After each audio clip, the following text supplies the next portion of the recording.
Mga farmers, sa paglampas mong papa aning among garden mga farmers, gitapok mo mga ani dire. Ing nalibon pag man gitamnan among kalabasa. Oh, ilumot-limutan mga farmers karon oh. Grabe.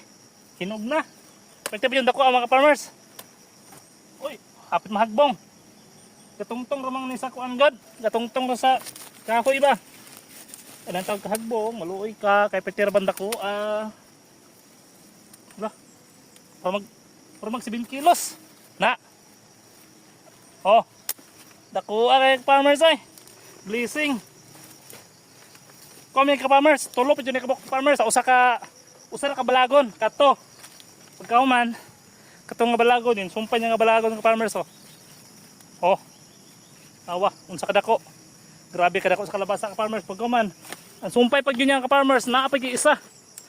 Usa ka balagon ka farmers, gasumpay ang gasunod ang tulo ka bukbunga na pa oh. Pertinda kuha oh. Linghod pa. Pagkaman, ang pinakadakos tanan ng farmers, tuara, gaya ka. Pretindo ko farmers, linghod pa noon siya. Pero grabe ka dako, abot ko rin nag 7 kilos siguro. Tako din sa kayo oh. Pagkaman, oops, kita yung hinog farmers, napahinog. Wow, thank you Lord. Grabe blessing ng farmers. Terus mabos ka kahoy. Op, gonit kay bakilid. Hop, hinog. Siyempre, kuha dayan. Bali. Pagkabali, hinog na pod siya. Kapalit na taanig bugas ug isda.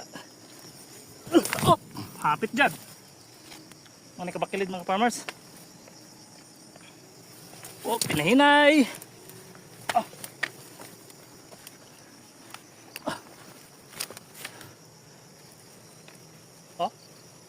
Wow, hapit na magulang. Langanim sa kuan mga farmers. Indot akong lakatan tin mga farmers oh.